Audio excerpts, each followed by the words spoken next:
ونستعينه ونستغفره ونؤمن به ونتوكل عليه ونعوذ بالله من شرور أنفسنا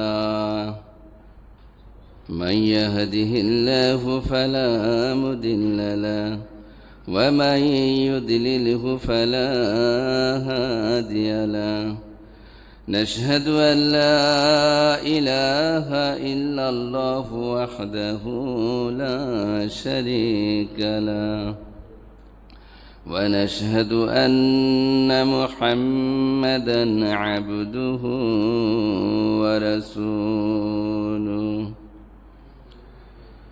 أما بعد فأعوذ بالله من الشيطان الرجيم بسم الله الرحمن الرحيم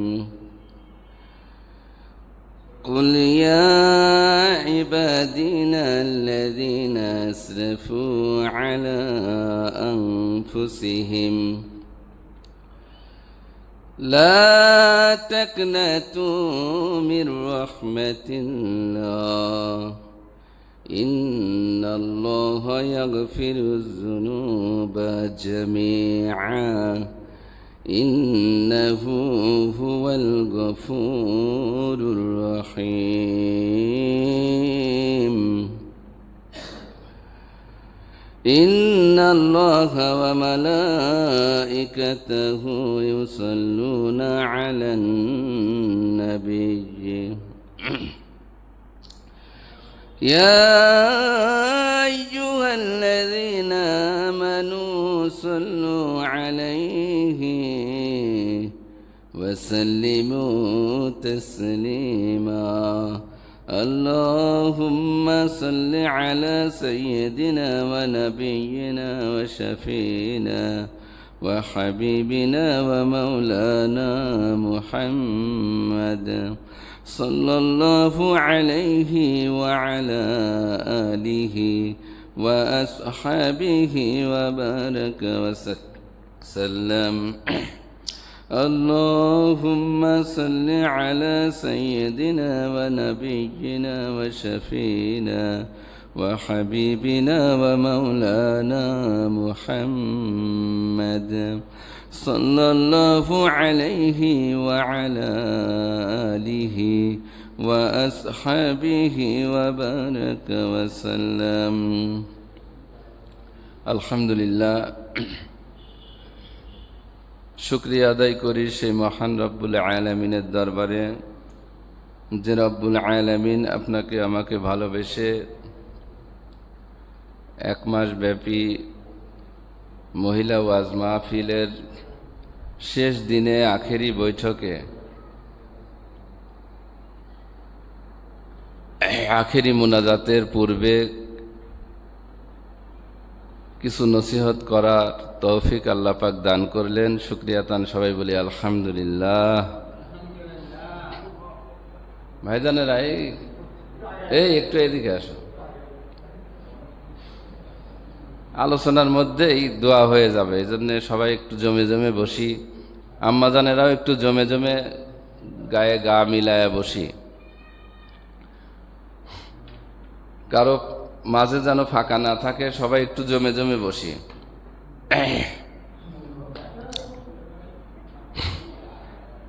কারণ এই রমজান মাসে একটা হাদিস কিন্তু আমরা বারবারই শুনে থাকি। রাসূলুল্লাহ সাল্লাল্লাহু আলাইহি ওয়াসাল্লাম বলেছেন, যে ব্যক্তি রমজান পাইল কিন্তু নিজের গুনাহ মাফ করাইতে পারল না, ওই ব্যক্তি যেন ধ্বংস হয়। নাকি এরম হাদিস শোনেন নাই? বারবারই শোনা হচ্ছে, যদিও হাদিসটা আরো বড়, কিন্তু রমজানের জন্য এতটুকুই মূল। রমজান পাইল কিন্তু গুনাহ মাফ করাইতে পারল না, ওই ব্যক্তি ধ্বংস হোক। সেই জন্য আজকে চাঁদ উঠবে, চাঁদ ওঠার আগ পর্যন্তই কিন্তু রমজান। আমরা যারা এখনো গুনাহ মাফ করাইতে পারি নাই, অবশ্যই চাঁদ ওঠার আগেই গুনাহ মাফ করায়া তওবা করে তারপরে আমরা চাঁদ ওঠার পর থেকে শাওয়াল মাস শুরু করব ইনশাআল্লাহ। আল্লাহ তৌফিক দান করুন। কেউ কি ধ্বংস হইতে চান? আম্মাজানেরা কি কেউ ধ্বংস হইতে চান? ধ্বংস যদি না হইতে চান নিয়ত করে ফেলেন, আমরা তওবা করব ইনশাআল্লাহ। তওবা করে একেবারে ভালো হয়ে যাব। কেন ভালো হয়ে যাব? আল্লাহ রাব্বুল আলামিন ভালো মানুষের জন্য জান্নাত বানাইছেন, খারাপ মানুষের জন্য জাহান্নাম বানাইছেন। যদি কেউ জাহান্নামে যাইতে না চান তাহলে ভালো তো হইতেই হবে, উপায় নাই। ভালো কবে হইতে হবে? নিঃশ্বাসের কি বিশ্বাস আছে? কত দাদা জীবিত আছে, নাতিন চলে গেছে। কত বাবা আছে, সন্তান চলে গেছে। কত মানুষ পৃথিবীতে আসছে, সুস্থ হালতে চলে গেছে। কত মানুষ পৃথিবীতে আসছে, অসুস্থ হালতে চলে গেছে। রোড অ্যাক্সিডেন্টে মারা যায়, আগুনে পুড়ে মারা যায়। আমি আপনি কখন মারা যাব, কোন সময় আমাদের আজরাইল আলাইহিস সালাতু আসসালাম আসবে, এটা আপনারও জানা নাই, আমাদেরও জানা নাই। এই জন্য আমরা ইনশাল্লাহ তওবা করব। তওবা মানে ফিরে আসা, তওবা মানে অনুতপ্ত হওয়া, গুনার কথা স্মরণ করে আল্লাহ পাকের কাছে মাফ চাওয়া এবং প্রতিজ্ঞা করা আর কোনো দিন গুনাহ করব না। তবে ওই তওবা কি হবে? সঠিক তওবা হবে এবং ওই তওবার দ্বারাই গুনাহ থেকে ফিরে থাকা যাবে। আর কে কোন স্থানে, কোন পর্যায়ে, কোন অবস্থায় কাকে আল্লাহ হেদায়েত করবে, কার তওবা আল্লাহ কবুল করবে, এটা কিন্তু কেউ জানে না। ওই যে একটা ডাকাতের ঘটনা আমি মাঝে মধ্যে বলি। একদল ডাকাত ডাকাতি করার পরে ডাকাতি মাল ভাগ বাটোয়ারা করার জন্য দুইটা খেজুর গাছ ছিলেন, দুইটা খেজুর গাছের নিচে বসে মাল ভাগ বাটোয়ারা করতেছে কয়েকজন ডাকাত। হঠাৎ ডাকাত সর্দার দেখতেছে খেজুর গাছের মাথায় কোত্থেকে যেন একটা পাখি উড়ে আসতেছে, আসার সময় মুখে খাদ্য নিয়ে উড়ে ডালের উপর বসতেছে, একটু পরে আবার উড়ে যাচ্ছে, আবার খাদ্য আনতেছে, আবার বসতেছে, একটু পরে আবার উড়ে যাচ্ছে, আবার আসতেছে, খাদ্য মুখে করে আবার বসতেছে। তো না কৌতূহল বশত তার সঙ্গী সাথীরা বললেন যে তোমরা একটু বসো, আমি একটু দেখে আসি। খেজুর গাছের মাথায় উঠছে, উঠার পরে দেখতেছে যে একটা অন্ধ সাপ ফনা করে রয়েছে, আর পাখি খাবার নিয়ে, মুখে খাবার নিয়ে উড়ে এসে ওই সাপরে খাওয়াইতেছে। এরপরে আবার উড়ে যাচ্ছে, আবার খাবার নিয়ে এসে ওই সাপরে খাওয়াইতেছে। তো এই দৃশ্য দেখে ডাকাত সর্দার কান্না শুরু করলেন। ডাকাত সর্দার কাঁদতেছেন আর চিন্তা করতেছেন, আমি ডাকাতি করি, ডাকাতি করে সম্পদের পাহাড় গড়ছি, আমি আমার রিজিক তালাশের জন্য পেশা হিসাবে ডাকাতি করাকে বেছে নিয়েছি। আমি ডাকাতি করি বিধায় আমার পরিবার পরিজন ভালো মন্দ খাইতে পারে, ভালো স্থানে ঘুমাইতে পারে, ভালো পোশাক পরিতে পারে। কিন্তু একটা অন্ধ সাপ যে কোনো রোজগার জানে না, অন্ধ হওয়ার কারণে তার রিজিক সে স্বীকারও করতে পারে না। অন্ধ সাপের রিজিকের ব্যবস্থা আমার আল্লাহ পাখির দ্বারাই যদি করতে পারে, আমি কেন ডাকাতি করিয়া হারাম উপার্জন করি? হারাম উপার্জন করিয়া আমি হারাম কেন ভক্ষণ করি? একটা অন্ধ সাপকে যদি আমার আল্লাহ না খাওয়ায়া না রাখে, আমি তো মাখলুকাতের মধ্যে সর্বশ্রেষ্ঠ মাখলুকাত মানুষ, তাহলে আমারে কি আমার আল্লাহ না খাওয়ায়া রাখবেন? তাহলে আমি ডাকাতি করে কেন সম্পদের পাহাড় গড়তেছি? আমি ডাকাতি করে সম্পদের পাহাড় গড়তেছি, আমার আত্মীয় স্বজন, আমার সন্তান, আমার স্ত্রী কিন্তু এই গুনাহের ভাগ নিবে না, তাহলে লাভ কি? এই বলিয়া কাঁদতেছে, আর তার চেহারা মুবারক চোখের পানি ভিজে যাচ্ছে। সে অস্থির হয়ে যাইতেছে, সে আর গাছ থেকে নামতে পারে না। এক পর্যায়ে আস্তে আস্তে করে গাছ থেকে নেমে তার সঙ্গী সাথীদের বলতেছে, ও সঙ্গী সাথীরা, আমি আর কোনোদিন ডাকাতি করব না। আজকে যে মাল ভাগাভাগি করে আমার ভাগটা রাখছো, এই ভাগটাও তোমরা ভাগাভাগি করে নিয়ে যাও। আমি তওবা করছি, আর কোনোদিন হারাম খাবো না। তখন তার সঙ্গী সাথীরা বলতেছেন, ও সর্দার, আপনার হঠাৎ করিয়া কি হইল? খেজুর গাছের মাথায় আপনি কি এমন দেখলেন যার কারণে তওবা করিয়া ফেলছেন, আর কোনোদিন ডাকাতি করবেন না?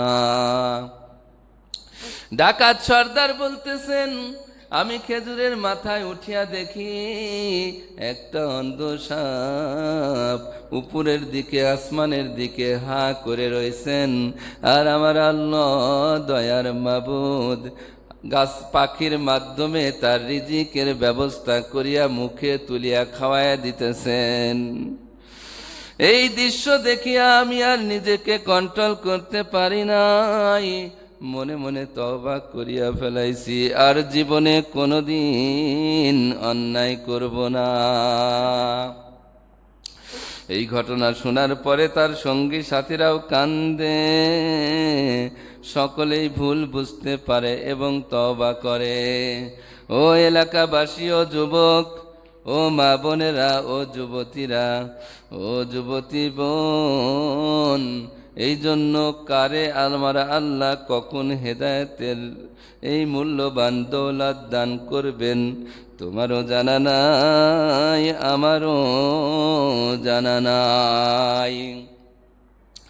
কার কখন মৃত্যু এসে যাবে কেউ জানে না। এই দুনিয়ার মধ্যে একদিন আমরা ছিলাম না, এখন এই দুনিয়ার মধ্যে আমি আপনি আছি। এমন একটা দিন আসবে যেই দিন আমি আপনি এই দুনিয়ার মধ্যে আর থাকব না। এই জন্য এখনই তওবা করিয়া ফেলা লাগবে। ওই যে একজন মহিলা রাসূলুল্লাহ সাল্লাল্লাহু আলাইহি ওয়াসাল্লামের কাছে এসে বললেন, হুজুর, আমি জিনা করে ফেলেছি। রাসূলুল্লাহ সাল্লাল্লাহু আলাইহি ওয়াসাল্লাম চেহারা মুবারক ঘুরাইয়া দিলেন, অন্যদিকে ঘুরাইলেন। মহিলা আবারও রাসূলুল্লাহর সামনে এসে বললেন, হুজুর, আমি জিনা করে ফেলছি। রাসূলুল্লাহ সাল্লাল্লাহু আলাইহি ওয়াসাল্লাম আবার অন্যদিকে তার চেহারা ঘুরাইয়া ফেললেন। মহিলা আবারও সামনে এসে বললেন, হুজুর, আমি জিনা করে ফেলছি। রাসূলুল্লাহ সাল্লাল্লাহু আলাইহি ওয়াসাল্লাম বিরক্ত ভরা মুখে বললেন যে, তুমি জিনা করছো, আমার কাছে কি চাও? বলেন, হুজুর, আমি জিনা করে ফেলছি, শয়তানের ওয়াসওয়াসায় পড়ে নফসের ধোঁকায় জিনা করে ফেলছি। জিনা করার পরে বুঝতে পারছি জিনা করে ফেলছি, এর কারণে তো আমি আসামি হয়ে গেছি। কবরে আমার শাস্তি হবে, হাসরে আমার শাস্তি হবে, আমি তো জাহান্নামের আসামি হয়ে গেছি। ও মহিলা, তুমি কি চাও? বলে, হুজুর, আমি কোরআনের আইন অনুযায়ী বিচার ফায়সালা চাই। আমি তওবা করছি, কিন্তু আমি চাই দুনিয়াতে আমার শাস্তি হয়ে যাক, কারণ মরার পরের শাস্তি আমি বরদাস্ত করতে পারবো না। রাসূলুল্লাহ সাল্লাল্লাহু আলাইহি ওয়াসাল্লাম বলেন, তুমি জিনা করিয়া কি গর্ভবতী হয়েছো নাকি? বলে, হ্যাঁ হুজুর, আমি তো গর্ভবতী হয়েছি। বলেন, তুমি অন্যায় করছো? তোমার গর্ভের সন্তান তো কোনো অন্যায় করে নাই, তুমি চলে যাও, ডেলিভারির পর চলে এসো। মহিলা চলে গেলেন। কিছুদিন পর যখন তার ডেলিভারি হইল, ডেলিভারির পর মহিলা আবার রাসূলুল্লাহর কাছে ফিরে আসলেন। বলেন, হুজুর, আমি সেই জেনাকার, আমি সেই জেনাকারী মহিলা, আমাকে কোরআনের আইন অনুযায়ী শাস্তি প্রদান করেন। রাসূলুল্লাহ সাল্লাল্লাহু আলাইহি ওয়াসাল্লাম বলেন, তুমি জেনা করার কারণে তুমি শাস্তি পাইলে তো তুমি মৃত্যুবরণ করবা। আল্লাহ আল্লাহ আল্লাহ, তুমি অপরাধী, কিন্তু তোমার সন্তান তো কোনো অপরাধ করে নাই। তোমার সন্তানের হক হইল তোমার সন্তান তোমার দুধ পান করবে। তুমি চলে যাও, সন্তান যখন খাইতে পারবে, যখন বাড়তি খাবার খাইবে, তখন আর দুধের দরকার হইবে না, তখন তুমি চলে এসো, এরপরে তোমার শাস্তির ব্যবস্থা করা হবে। মহিলা চলে গেলেন। 6 মাস পরে যখন ওই সন্তান যখন খাদ্য খাইতে পারে, তখন কোলে নিয়া সন্তানরে কোলে নিয়া রাসূলুল্লাহর কাছে চলে আসলেন। ডাক দিয়া বলেন, হুজুর, আমার সন্তান এখন খাইতে পারে, আপনি এইবার আমারে শাস্তি দেন। তখন সাহাবীদের ডাক দিয়া বলল, ও আমার সাহাবীরা, এই সন্তানের দায়িত্ব কে নিতে চাও? একজন সাহাবী বলল, হুজুর, আমি নিতে চাই। সন্তানকে তার হাতে তুলিয়া দিয়া এরপরে মহিলাকে আমক্ষ মাটিতে গেড়ে দেওয়া হলো। এরপরে পাথর মেরে মহিলাকে হত্যা করা হলো। হত্যা করার সময় কিছু কিছু মানুষের গায়ে, সাহাবীদের গায়ে ওই মহিলার রক্ত ফিনকি দিয়ে যখন পড়তেছিল, সাহাবীরা তখন ওই মহিলার ওই সমস্ত রক্ত গায়ে লাগতেছিল, এইটা দেখে তাকে ভৎসনা করতে লাগলো, তাকে অবজ্ঞা করতে লাগলো। যখন ভৎসনা করতেছিল, আল্লাহ রাসূল সাল্লাল্লাহু আলাইহি ওয়াসাল্লাম ডাক দিয়া বলে, ও আমার সাহাবীরা, এই মহিলাকে কেউ ভৎসনা করো না, কারণ এই মহিলার তওবা আমার আল্লাহ এমন ভাবে কবুল করছেন, তা যদি তামাম দুনিয়ার সমস্ত গুনাহগারের উপরে এই তওবাটা ছেড়ে দেওয়া হতো, সব মানুষকে মাফ করিয়া দেওয়ার জন্যই যথেষ্ট হইতো। ও মা বোনেরা, এই জন্য তওবা করা লাগবে।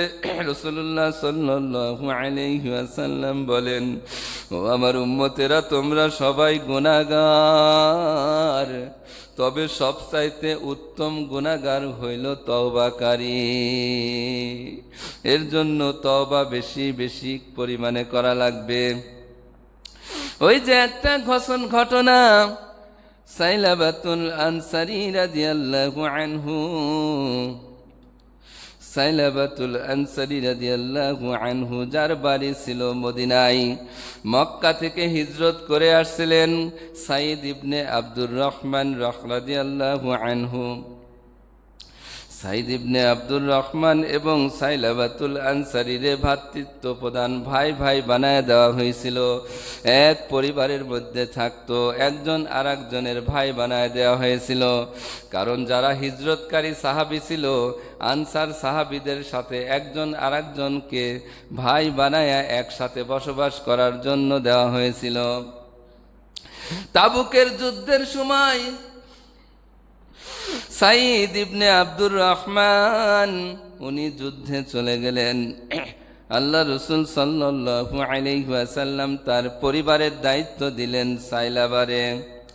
সাইলাবাতুল আনসারী পরিবারের দায়িত্ব নিয়ে থাকলেন। এক পর্যায়ে শয়তানের ওয়াসওয়াসায় আব্দুর রহমানের স্ত্রীর হাত চেপে ধরলেন। চেপে ধরার পর যখন আব্দুর রহমানের স্ত্রী বললেন, ও সাইলাবা, তোমার অন্তরের মধ্যে কি আল্লাহর ভয় নাই?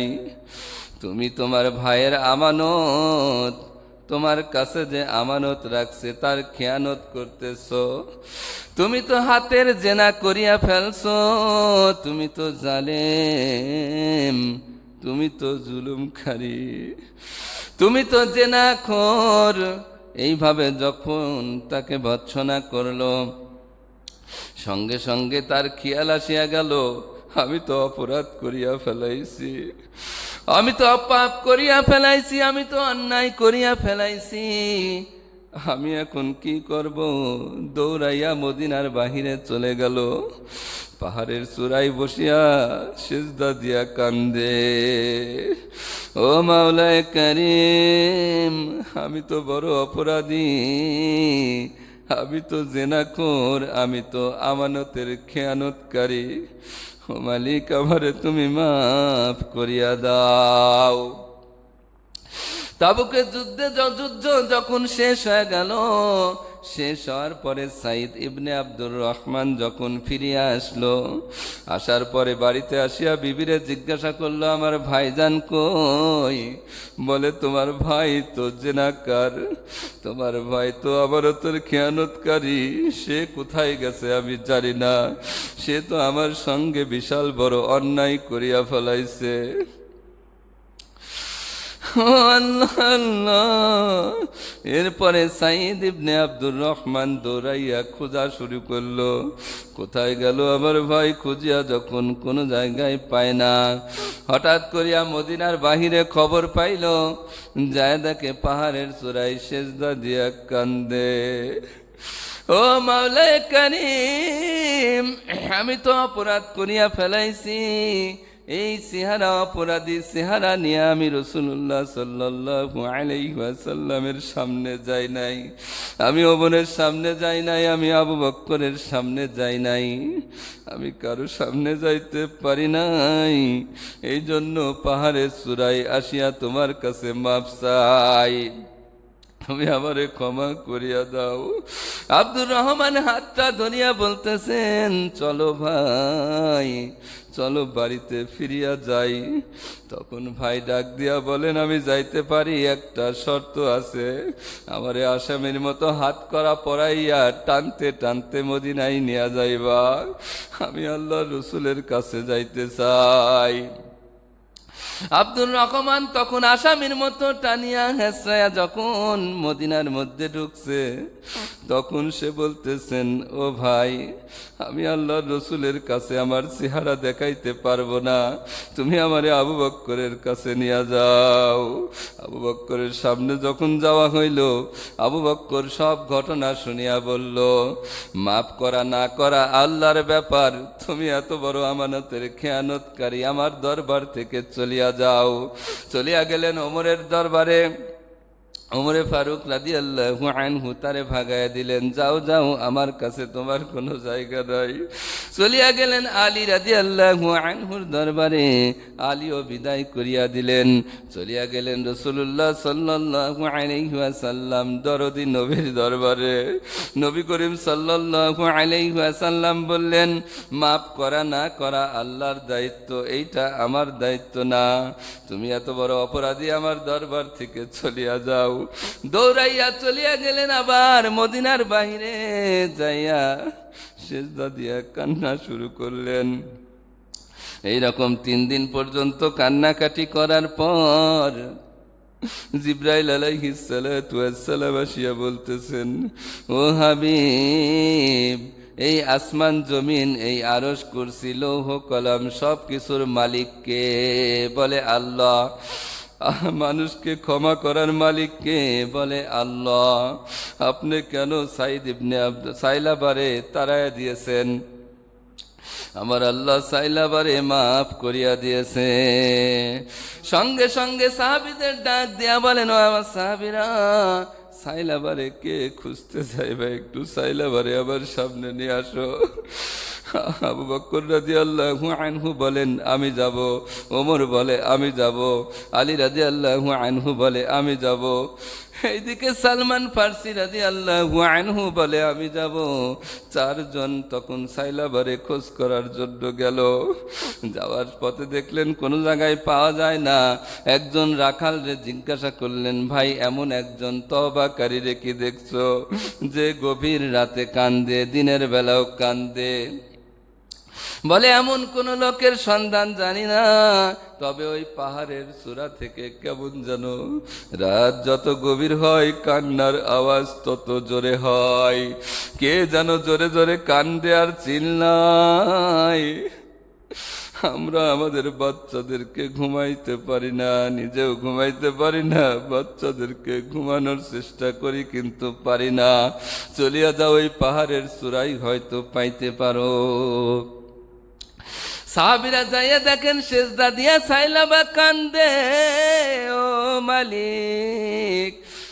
আবু বকর আমারে তাড়ায়া দিছে, ওমর আমারে তাড়ায়া দিছে, আলী আমারে তাড়ায়া দিছে, তোমার হাবিব পর্যন্ত আমারে তাড়ায়া দিছে। ও মালিক, তোমার দরওয়াজা ছাড়া আমার আর কোনো দরওয়াজা নাই, তোমার দরবার ছাড়া আমার আর কোনো দরবার নাই। ও মাওলা, আমারে তুমি মাফ করিয়া দাও। ওমর রাদিয়াল্লাহু আনহু হাত ধরে ফেললেন, ও সাইলাবা তাড়াতাড়ি চলো, মদিনায় তোমাকে রসুল ডাকে। বলে না না, আমি যাব না, যতক্ষণ পর্যন্ত আমার মালিক আমারে মাফ না করবে ততক্ষণ পর্যন্ত আমি আর মদিনায় ফিরে যাব না। আবু বকর রাদিয়াল্লাহু আনহু ডাক দিয়া বলে, কিছুক্ষণ আগে জিবরাইল আলাইহিস সালাতু ওয়াস সালাম আসছেন, সুসংবাদ নিয়ে আসছেন, আল্লাহ তোমারে মাফ করিয়া দিয়েছেন। আল্লাহু আকবার। এরপরে সবাই মিলে যখন রাসূলুল্লাহ সাল্লাল্লাহু আলাইহি ওয়াসাল্লামের কাছে মসজিদে নববীতে যাচ্ছেন, পৌঁছে গেছেন, যায় দেখেন ফজরের জামাত শুরু হয়ে গেছে। পিছনে চারজন জামাতে শরীক হয়ে গেল। যখন রাসূলুল্লাহ সাল্লাল্লাহু আলাইহি ওয়াসাল্লাম সূরা তাকাসুর তেলাওয়াত করতেছিলেন, আলহাকুমুত তাকাসুর হাত্তা যুরতুমুল মাকাবির, সঙ্গে সঙ্গে বিকট আওয়াজ করিয়া সাইলাবা রাদিয়াল্লাহু আনহু জমিনে গড়াইয়া মৃত্যুবরণ করলেন। রাসূলুল্লাহ সালাম ফিরায় ডাক দেয়, এই সাইলাবার মাথায় পানি ঢালো। আবু বকর রাদিয়াল্লাহু আনহু দেখেন সাইলাবা আর দুনিয়াতে নাই। এরপরে সাইলাবারে কাফন পরাইয়া জানাজার নামাজ পড়াইয়া যখন কবরে নিয়ে যাওয়া হইতেছিল, সাহাবীরা তাকায় দেখে রাসূলুল্লাহ সাল্লাল্লাহু আলাইহি ওয়াসাল্লাম জমিনের মধ্যে 5 আঙ্গুল দিয়া পুরা পা জমিনে ফালায় না, বৃদ্ধা আঙ্গুল এবং তার পাশের আঙ্গুলের উপরে ভর দিয়া হাঁটতেছেন।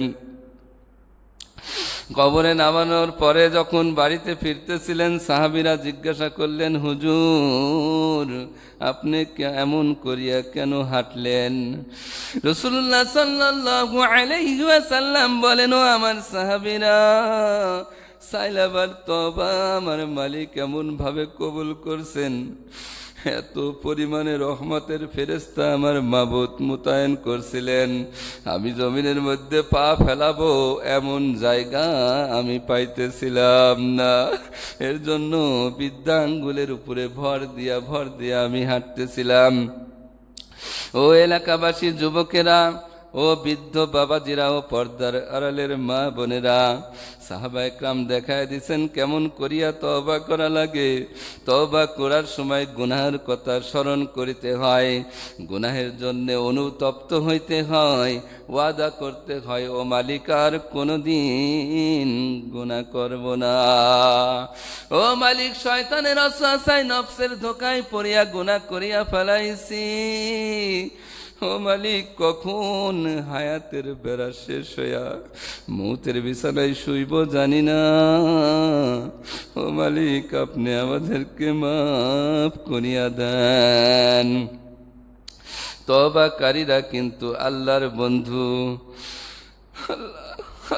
আবু হাবিবুল্লাহ, তওবাকারী আল্লাহর বন্ধু, আল্লাহ পাকের ওলি যারা তওবা করে, তওবা করলে জীবনের সমস্ত গুনাহ তো মাফ হয়ে যায়, গুনাহকে নেকের দ্বারায় পরিবর্তন করে দেওয়া হয়, গুনাহকে নেক বানায় দেওয়া হয়। সুবহানাল্লাহ।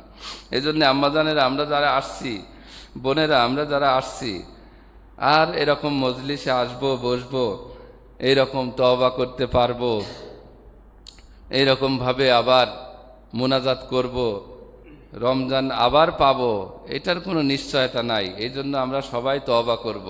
আসলে ভাই যে কয়জন বলেছে তাদের নাম লিখতে পারেছি, তো তাছাড়া সবাই দোয়া চেয়েছে। দোয়ার জন্য খাস করে দোয়া করবেন, আমাদের এলাকার বাসীদের জন্য দোয়া করবেন, এই মসজিদের জমিনদাতাদের জন্য দোয়া করবেন।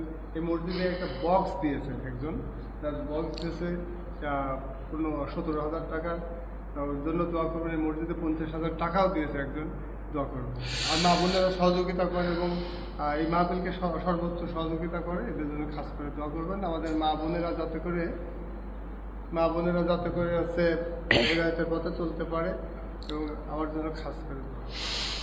এলাকাবাসীর জন্য আমার রাবু বিশ্বাস ভাই দোয়া চাচ্ছেন, এলাকাবাসীর জন্য দোয়া হবে। যারা দোয়া চাইছেন সকলের নাম বলা তো সম্ভব না।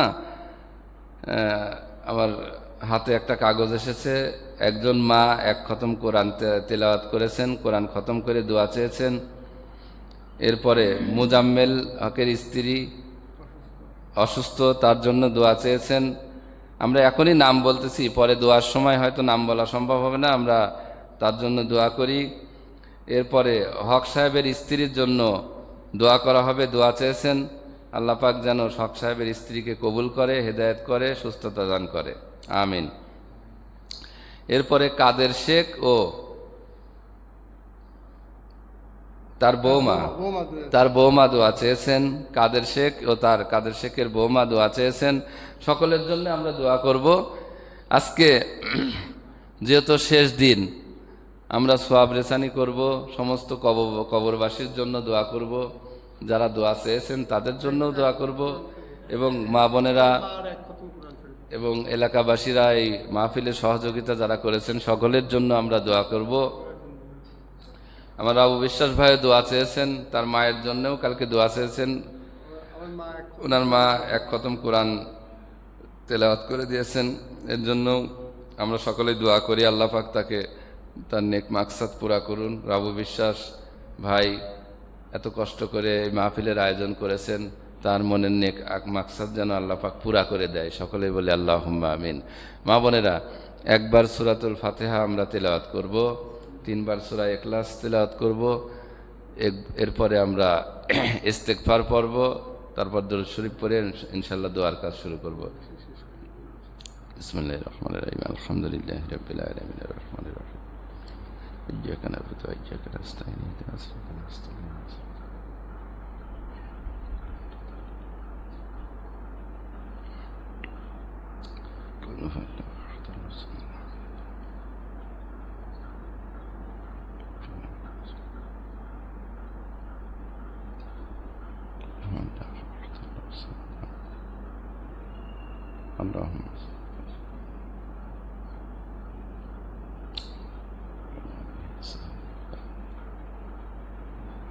আম্মাজানেরা এবং মাইকের আওয়াজ যতদূর পর্যন্ত যাচ্ছে, যারা এই আজকে তওবা এবং দোয়ায় শরীক হতে চান সবাই আমার সাথে সাথে পড়েন, ইয়া আল্লাহ, আমরা গুনাহ করিয়া ফেলাইছি। আমাদের কবিরা,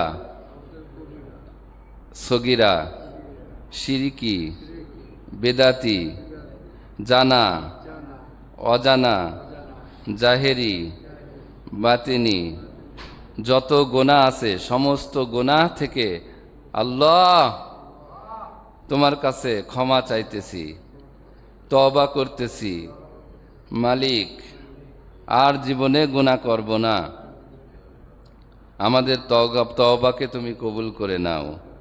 আস্তাগফিরুল্লাহ আল্লাযী লা ইলাহা ইল্লা হুয়াল হাইয়ুল কাইয়্যুম ওয়া আতুবু ইলাইহি লা হাওলা ওয়ালা কুওয়াতা ইল্লা বিল্লাহিল আলিয়্যিল আযীম। আল্লাহুম্মা সাল্লি আলা সাইয়্যিদিনা ওয়া নাবিয়িনা ওয়া শাফিইনা ওয়া হাবিবিনা মাওলানা মুহাম্মদ সাল্লাল্লাহু আলাইহি ওয়া আলিহি ওয়া সাহবিহি। আল্লাহুম্মা আমিন। মাফ করিয়া দাও গো মালিক, মাফ করিয়া দাও। তুমি যদি মাফ না করো আমাদের উপায় নাই। ও মাওলায়ে করিম, 1 মাস ব্যাপী মাহফিলের শেষ দিনে আখিরি বয়ানের পরে আখিরি মুনাজাতের মধ্যে ও মাওলায়ে কারিম, তোমার দরবারে দুখানা করে হাত উত্তোলন করেছি রে মালিক। ও মাওলায়ে কারিম, এই মাহফিলের শুরু থেকে শেষ পর্যন্ত যত ইবাদত আমরা করেছি রে মালিক, রমজানের শুরু থেকে শেষ পর্যন্ত যত তারাবি, সেহর, সাহারি, ইফতারি এবং যত তসবিহ তাহলিল করেছি রে মালিক, মা বোনেরা কোরআনুল কারিম খতম করেছে, এলাকাবাসী মা বোনেরা অনেকেই কোরআন শরীফ তেলাওয়াত করেছে, জিকির আজগার করেছে, কত আমল করেছে রে মালিক। সব আমল ইবাদত তোমার কাছে হাওলা করে দিলাম। ও মাওলায়ে করিম, আমাদের ইবাদত তুমি কবুল করে নাও। এই ইবাদতে খুশি হয়ে যে সওয়াবটুকুন তুমি দান করবা, ওই সওয়াবটুকুন লাখো কোটি কোটি কোটি গুণ বর্ধিত করিয়া সরওয়ারে কায়না আশরাফুল আম্বিয়া সাইয়্যিদুল মুরসালিন রাহমাতুল লিল আলামিন দরদের নবী মায়ার নবীর রওজা মুবারকে পৌঁছায় দিও। ও মাওলায়ে কারিম, আবু বকর, ওমর সহ খোলাফায়ে রাশিদিন এবং সাহাবায়ে কিরাম, যত তাবিঈন, তাবিঈন, আইমায়ে মুস্তাহিদগণ, 4 তরিকার 4 পীর, 4 মাযহাবের 4 ইমাম, যত ওলিয়া উলিয়া গাউস কুতুব এই দুনিয়ার মধ্য থেকে বিদায় হয়ে গেছে, ও মাওলা সকলের আরওয়াহ সওয়াব পৌঁছায় দাও। এই এলাকাবাসী যারা দুনিয়া থেকে বিদায় হইয়া অন্ধকার কবরের মধ্যে চলিয়া গেছে, পর কয়েকটা মুনাজাতে আমার কাছে দোয়া চাইছিল, তাদের জন্য আমি দোয়া করছিলাম রে মালিক, সকলের আরওয়াহ সওয়াবের হাদিয়া পৌঁছায় দাও।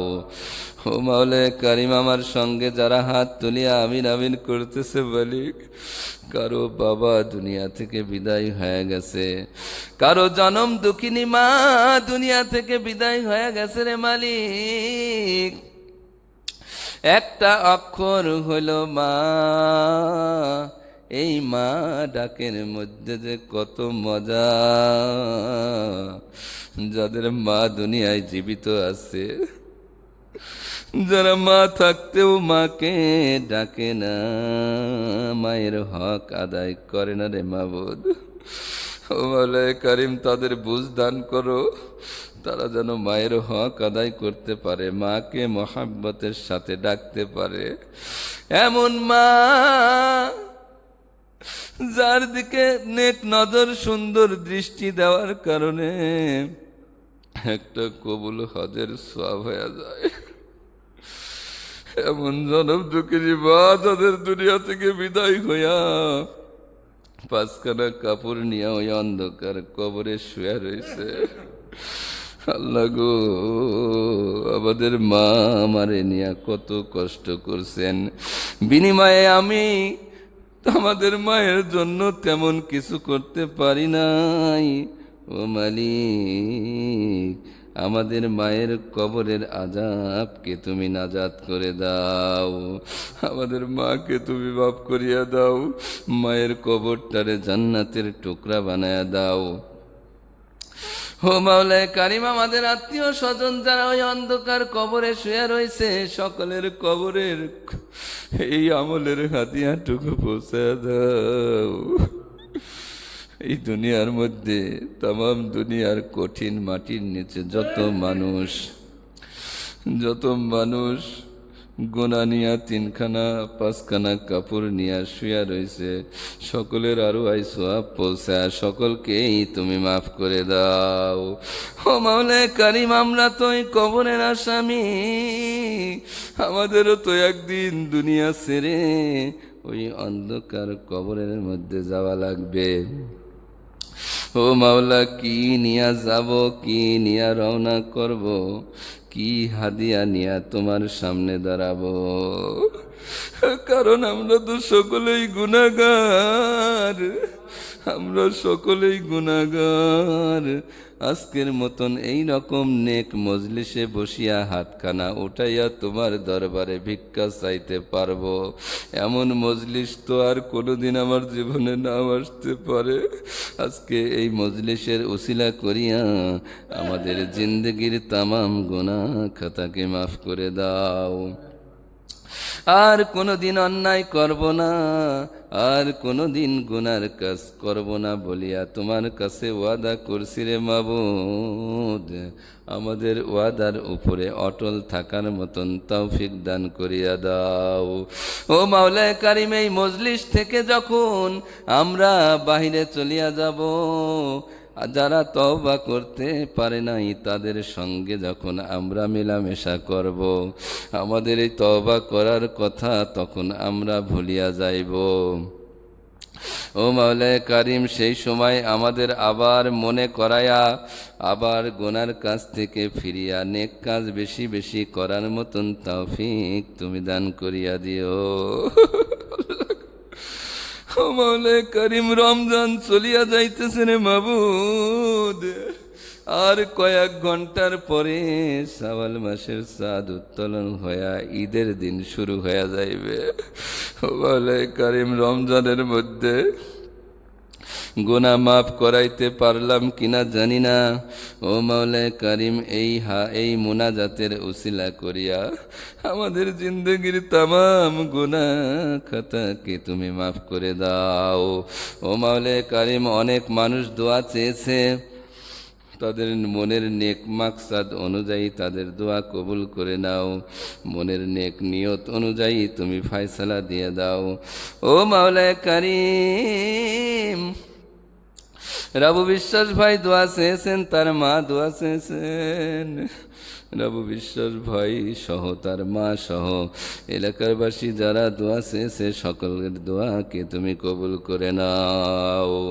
ও মাওলায়ে কারিম, এই মুসল্লিদের উসিলাই, এই মসজিদ কমিটির উসিলাই, আজকে যে এলাকাবাসীর উসিলায় 1 মাস ব্যাপী মাহফিল হইল, আমরা যদি আমাদের জীবনের তেমন কোনো ভালো আমল করতে না পারি, এই মজলিসটা নিয়া যেন আমরা হাসরের মাঠে তোমার সামনে ওই দিন দাঁড়ায় বলতে পারি, ও মাওলায়ে কারিম, আমাদের কোনো ভালো কাজ নাই, আমাদের কোনো ভালো আমল নাই, এই একটা 1 মাস ব্যাপী মাহফিলটা তোমার দরবারে হাদিয়া হিসাবে নিয়ে আসছি।